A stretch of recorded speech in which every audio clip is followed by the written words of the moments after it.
Closed-circuit television, otherwise known as CCTV, is everywhere these days.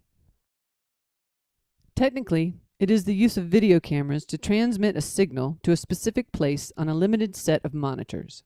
These systems include indoor cameras, outdoor cameras, dome cameras, bullet cameras, cameras with night vision abilities, wide angle, pan tilt zoom cameras, IP cameras.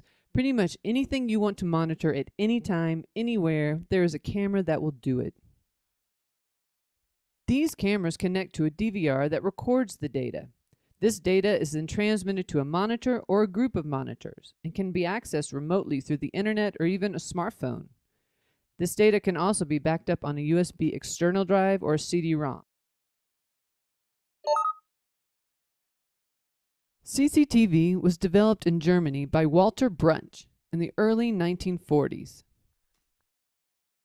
It was then used by the U.S. military in the testing of the V-2 missile. Officials were able to monitor the testing at close range without danger, watching out for defects and other problems that might have otherwise gone undetected. By the mid-1960s, CCTV was being used in a few European cities to monitor public places such as train stations and city centers. In the 1970s, governmental and financial institutions worldwide began using CCTV in crime prevention. By the mid-1980s, the outdoor camera technology improved dramatically with the advancement of heaters and fans to reduce condensation and foggy lenses. During this time, the industry developed the pan and tilt features of the cameras, or what is known as PTZ cameras.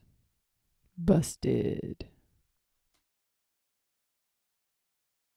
During the late 1990s, infrared technology was developed, which allowed cameras to be placed in police cars, traffic lights, and almost every public building in the country. After 9/11, the industry exploded with sales on systems with infrared and high-resolution lenses. New equipment was developed that were more vandal-proof and more advanced with facial and license plate recognition.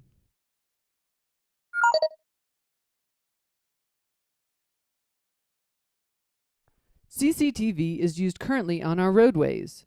They help to monitor congestion and accidents by notifying the authorities when the average speed drops below a preset threshold, or if the number of vehicles passing within a time period is above a certain threshold. It is also used in counting traffic and tracking vehicles.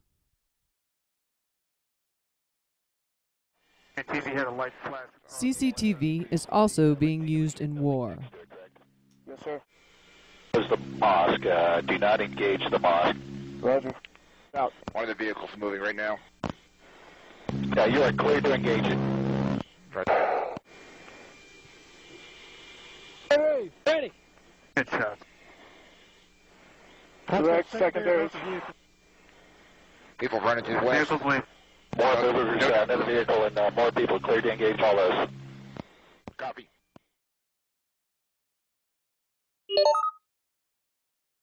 CCTV is being used for training and educational purposes.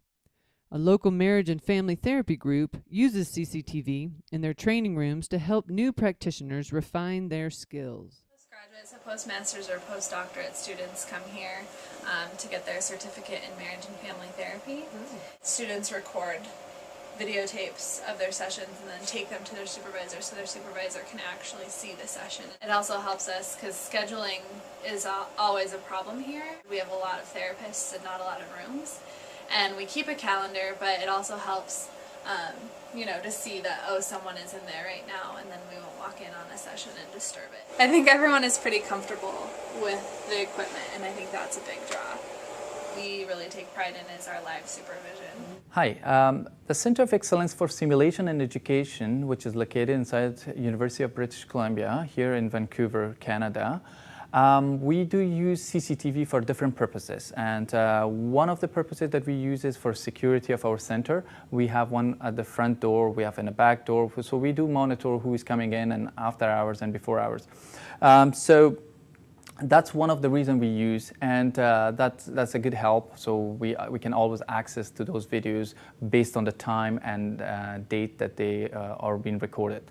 And the other purpose that we use CCTV cameras and systems are, we call it debriefing systems. The way that we use these systems are that we do have them into the rooms, and that our students and nurses and allied professionals, they come in and practice on our simulator, which are mannequins, very sophisticated mannequins. So these systems ties up and records the view of the room, also the audio and communications of the room that's happening and the scenario, plus also the vital signs of the patients. So once the instructor is done with the scenario, they can go to a different room and their students get debriefed. Also during the scenario, these systems are allowing the instructor to be bookmarked and based on the event that's happening in the room. Once they go to a debriefing room, all the videos are recorded and stored in the server, and they can be through the network accessed, and the instructor will play back the video and debrief the students. And as we all know, debriefing is a major part and a very important part of any scenarios or any education scenarios that we run in our center.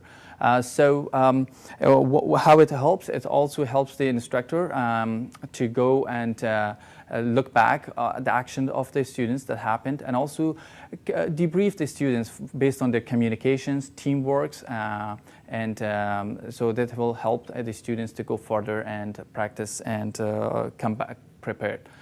So that's all how we use the CCTV. Despite we call it debriefing system, still it's going to be the same concept as I discussed earlier. In the 1990s, retail and convenience stores started to take advantage of what CCTV could provide them, mostly related to the surveillance of crime. Bad boys, what you gonna do? What you gonna do when they come for you? Bad boys, what you gonna do? What you gonna do when they come for you? When you were 8 and you had bad tricks. Today, however, CCTV is being used to monitor employees, inventory, and quality. It also provides freedom and peace of mind. It looks like to kind of monitor what's going on in both stores. Well, I carry my laptop and I use it here to watch the other store and vice versa. And then I also have the software in my desktop at home. Oh, great. With bigger. I have managers on the store, so I'm away, and they do call me. I get a visual. I can actually see what's going on the parking lot. So I can send a snow removal company to take care of it. This has a really practical use, and actually POS integration really helps me out to follow up all the error that my employee they do over the register. So it saves me a lot of energy and time to go back and see the 7-Eleven system, because it's kind of time consuming for me, but using this system really helps me out to get it done in a very few seconds actually. So it's a very efficient system. The CCTV that we have here is used to monitor quality control of our production plan, which is fine and works in a laboratory, but then when you put it on a production floor, employees have to follow everything exactly as the engineers describe. And a lot of times they'll alter it because, oh, it's easier to do it this way. It may be easier for them to do it a certain way, but cameras really help us ensure quality.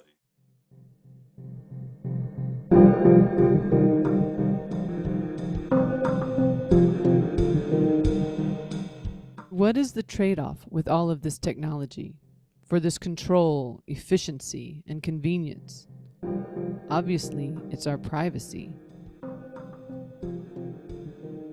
Do we also get a false sense of security?